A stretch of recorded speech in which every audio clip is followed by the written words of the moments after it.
Hello, my name is James Doust of James Doust Consulting Services. Some of you watching may know me as such, more as Jim Doust or simply JD.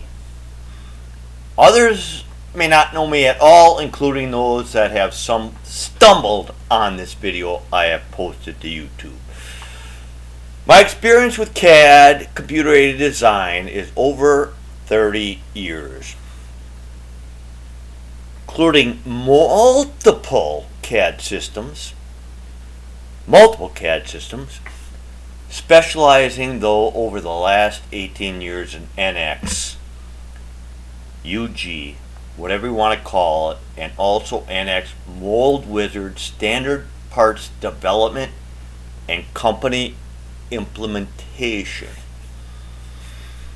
This video is to demonstrate the power and usage of MoldWizard standard parts, simply put and simply demonstrated, with admittedly a cornball example, but what I feel all users can relate to while viewing, to substitute the cornball component for the daily used component they may wish to use MoldWizard standard parts to incorporate for their company. So with that being said, I'm going to be in an NX12 today, but it doesn't really matter what version you're in, other than a few minor differences.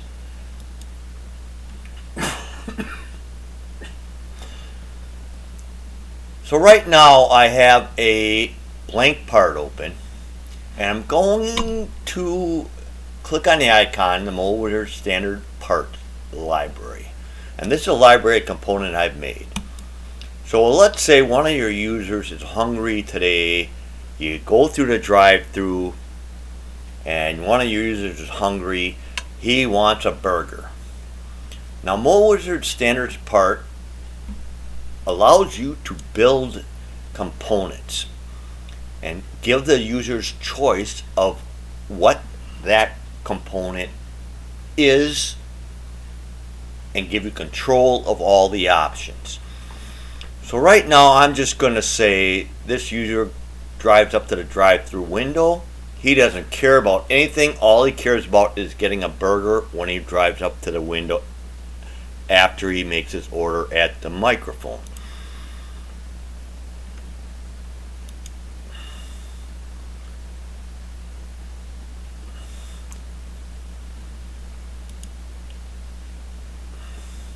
I'm going to cancel out of that. So right now you can see I have this single burger, and it's just called 1, 2, 3, 4, 5 burger. You can call it whatever you want as the user puts it in. Now with MoldWizard standard parts, and think of this as anything you want to think of in your library you want to add, but really that user changes his mind and he says, no, you know what, I'd like cheese on that.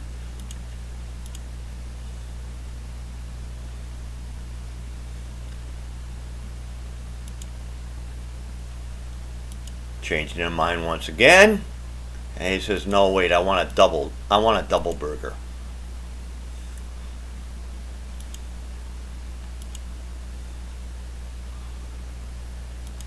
I want a double burger with cheese.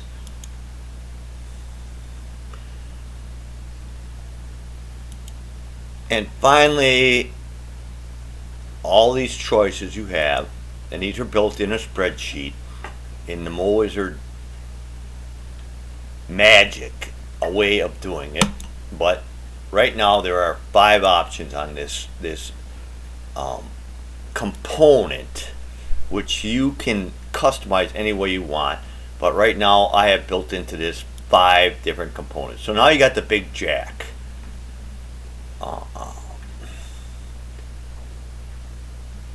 Once again, the power of MoldWizard is that you can go and change that component without doing a lot of substituting component or read-only family parts, which are out of date, but you can just change it to whatever you want.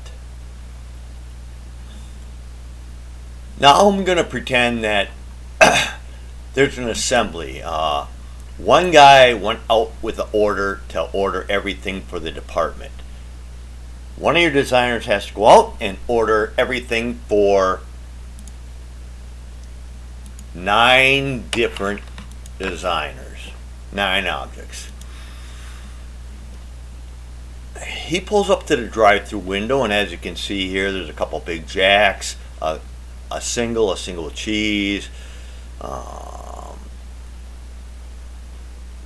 singles without cheese, singles with cheese, and he pulls up, and at the drive-through window, the person taking the order gets that order, and this is the bill of materials right here. And as you can see, there's one of each because you had 9 different people here. There's 9 different components. Each one's different. There's quantity 1 and 9 of each. Now if I just export that one to a spreadsheet, similar like if a restaurant was so inclined to do with a drive-through.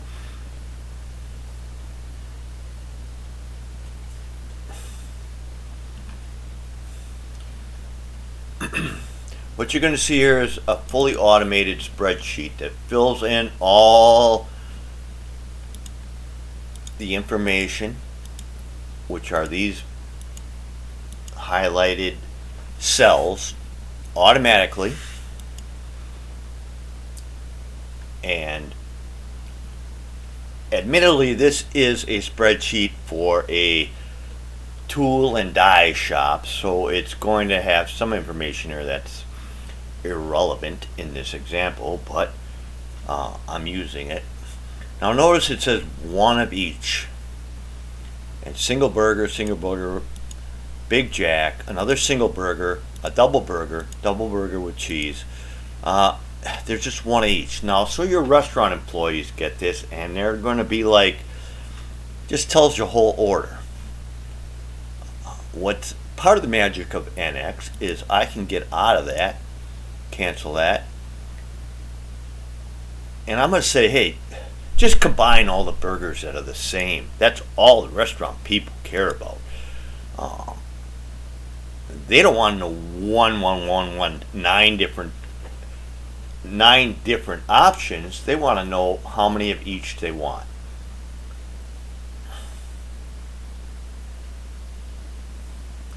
So now it comes up, and notice I have 2, 2, 1, 2, and 2 of each one of the selected order.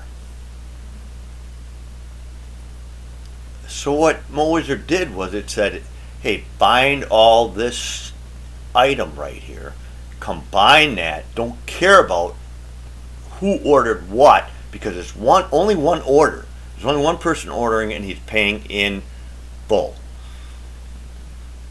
So what MoldWizard can do is it can say, ignore all the individual orders, combine the final order, because that's all that the people making the burgers care about for this order.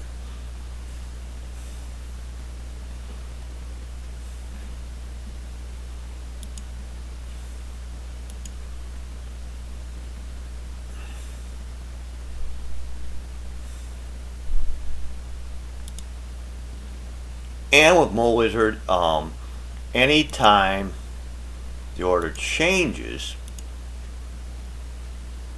each person can make a change at any time and say, well, I'm not that hungry, I don't want a Big Jack. And this person can say, well, I really didn't want cheese on my burger. But this person can say, well, I was hungrier than I thought. I really want the Big Jack instead.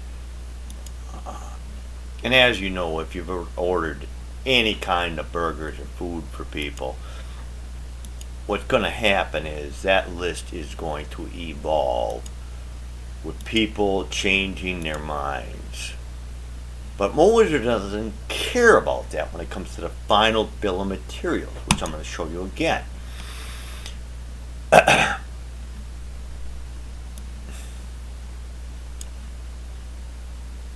Once again, you're going to see there's one of each. But if I change my BOM, which is the way MoldWizard builds this part of it, which you're looking in the dialog box, the simple BOM, but I'm going to change it to what I call a special.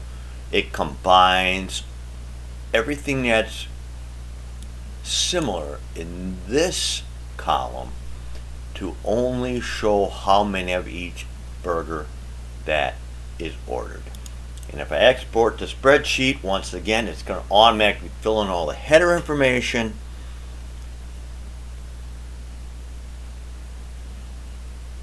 What you see up here.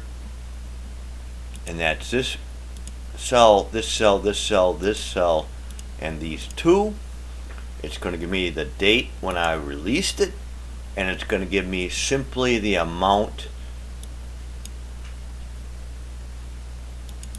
and the type of burger that is on the order.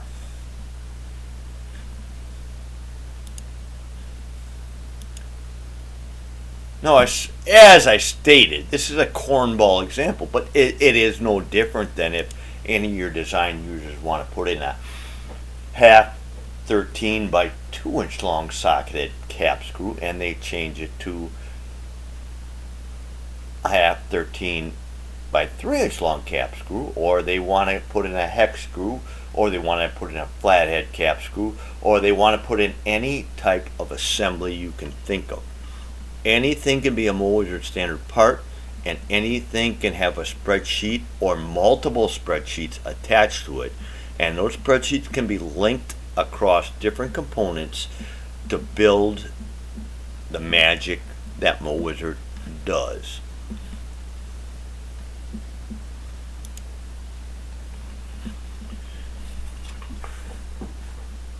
Hopefully, coming from JD, you found this video not only entertaining, but informative